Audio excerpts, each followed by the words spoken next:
जहां पर बराह रास्त एक बार फिर पाक फौज पर तनकीद की गई। अफवाज पाकिस्तान के बारे में बात की आपने, ये मेरा मुल्क है, इससे मुझे उतनी मोहब्बत है जितने पाकिस्तान की फौज के हर उस सिपाही को, हर उस अफसर को है जो आज बॉर्डरों पे शहीद हो रहे हैं, जो सीनों पर गोलियां खा रहे हैं, जिनकी औरतें बेवा हो रही हैं, जिनको पूछने वाला कोई नहीं है, जो बमों और गोलियों के आगे रुकते हैं, सीने अपने ऑफर करते हैं, खून के तमगे उनके सीनों पे लगते हैं। उनके पास बुलेट प्रूफ गाड़ियां नहीं होती, उनके पास बम प्रूफ गाड़ियां नहीं होती। आज बड़े फख्र से यहाँ कहा गया, बार बार कहा गया, कौम की बेटी बम प्रूफ गाड़ी। मैं चेयरमैन साहब शर्म से पानी पानी हो जाता हूँ जब मैं इस हॉल में जमहूरियत की बात करता हूँ, जब मैं इस हॉल में जमहूरियत के नारे सुनता हूँ, लेकिन फिर देखता हूँ कि जमहूरियत की तारीफ क्या है, फलां की बेटी, फलां का बेटा, फलां का पोता, फलां का नवासा, ये मेरी जमहूरियत है। Genetically inherited democracy, sexually transmitted democracy, ये है हमारी जमहूरियत। अगर ये जमहूरियत है, एक बार नहीं, दो बार नहीं, 3 बार लानत भेजता हूँ उस जमहूरियत पे कि जिसमें चांडियो साहब जैसा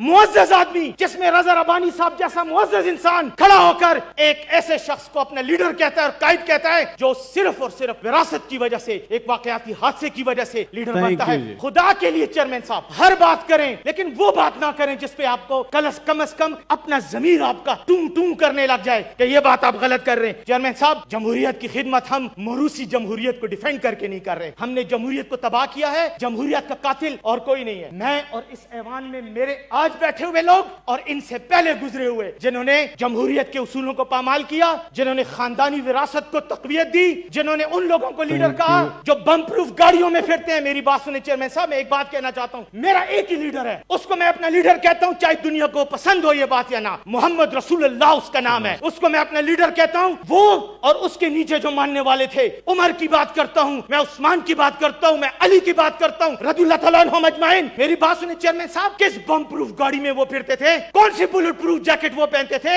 लेकिन रोम और पर्शिया की सल्तनतों की ईंटें बजा दी थी उन्होंने। हरकुलियन, हेरेक्लियस, हरकुल रोम उस वक्त का सबसे ताकतवर तरीन बादशाह था। खिसरो परवेज उस वक्त का सबसे ताकतवर तरीन बादशाह था। उनकी ईंटें की ईंटें बजा दी, लेकिन कभी भी अपनी जिस्म पर इवन तीर को रोकने वाले लिबास नहीं पहना। आए जब बात करते हैं उसूलों की, शहादतों की, तो फिर हुसैन बने जो अपनी बीवी और बच्चों को लेकर मैदान करबला में चला गया था, जिसके बच्चे उसके सामने कत्ल किए गए। जब आपने कुर्बानियों की बातें करनी है तो ना बम प्रूफ गाड़ियों की बातें करें। सीनियों पर गोली खाने वाले जो आज सरहदों पर मर रहे हैं, उनका तो आप मजाक उड़ाते हैं, लेकिन बम प्रूफ गाड़ियों के अंदर पत्थर खाकर आपको चीखें निकल जाती हैं। चेयरमैन साहब, मुझे बड़ा अफसोस हुआ ये बातें सुनकर, जब पाक फौज पर हर बात पर उंगली उठाई जाती है। जो उन्होंने गलत किया है सबूत के साथ लाएं, बात करेंगे, उनको कमेटियों में भेजें। डिफेंस कमेटी है, उसके प्रेसिडेंट चेयरमैन बैठे हुए, इनके पास भेजें, बात करें, उस पर कोई फर्क नहीं पड़ता। फौज भी आएगी, अपने आप को डिफेंड करेगी। अगर डिफेंड नहीं कर सकती, बिल्कुल उनको एहतसाब करें, ये मीडिया उनको उठाए, कोई इशू नहीं है, लेकिन वो इल्जाम लगाएं जिसके पीछे आपके पास सबूत भी हो। या आपकी मुसलमानी का तकाजा है, या आपकी जमहूरी अक़दार का तकाजा है। एक मिनट चांडू साहब, बैठे हैं, हौसला,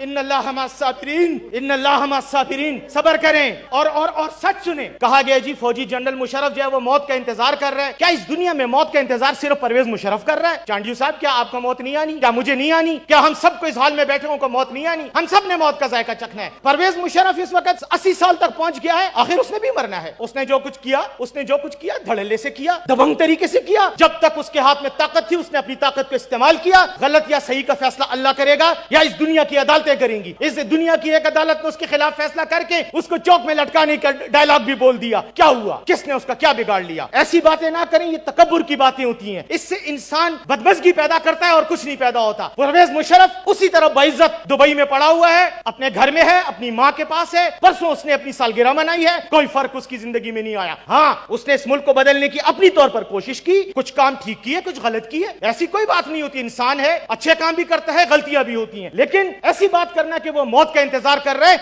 ये अल्लाह ताला को नाराजगी के बायस बनते हैं। ऐसे डायलॉग नहीं बोलने चाहिए। अच्छा, दूसरी बात मैं आखिर में करना चाहता हूँ। यहाँ बात हुई सिंध के बारे में। भाई अटॉर्नी जनरल का हमारे साथ क्या? तो चलो उसने बयान दे भी दिया, मुझे नहीं पता उसने क्यों ये बयान दिया, किसी को नहीं पता। उसने बयान दिया है, आप उसको कल लॉ एंड जस्टिस मिनिस्ट्री में तलब करें कमेटी में, उससे पूछना भाई तुमने یہ بیان کیوں دیا, لیکن اس بات کو بنیاد بنا کر آپ ایک ڈیموکریٹک ڈیبیٹ کو روک رہے ہیں. آپ کے حوالے سے یہاں پر 18ویں آئینی ترمیم پر کوئی بات کرتا ہے, آپ سب کھڑے ہو کے خنجر نکال لیتے ہیں, جیسے پتہ نہیں یہ جمہوری ادارہ نہیں ہے بلکہ کوئی ایک ایسا گروہ ہے کہ جس کے اندر آپ کوئی بات کر ہی نہیں سکتے. یہ تو کوئی ڈیموکریسی تو کیا, یہ تو نان ڈیموکریٹک اداروں کا بھی طریقہ نہیں ہوتا. وہاں پہ بھی آپ کو بات کرنے کی اختیار ہوتا ہے. 18ویں آئینی ترمیم پر بات نہیں ہو سکتی, سندھ پہ بات نہیں ہو سکتی, بلوچستان پہ بات نہیں ہو سکتی, کشمیر پہ بات نہیں ہو سکتی, KPK پہ بات نہیں ہو سکتی. کیوں نہیں ہو سکتی؟ بات کرنے میں کیا ہے؟ کس نے پاکستان سے غداری کی بات کی ہے؟ ہم سب یہاں پاکستان کے آئین پر حلف اٹھا کے, آپ نے خود جنوبی پنجاب کو صوبہ بنانے کی بات کی تھی, آپ کے دور میں ہوئی تھی. آج آپ کے سینٹ کے ایجنڈے پہ وہ چیز موجود ہے, لیکن جب سندھ کی بات آتی ہے وہاں الطاف حسین غدار, وہاں MQM غدار. خدا کا واسطہ ہے یار, کوئی سیاست کی ہر جگہ سیاست نہیں کی جاتی, ہر جگہ گروہی مفادات کا تحفظ نہیں کیا جاتا, ہر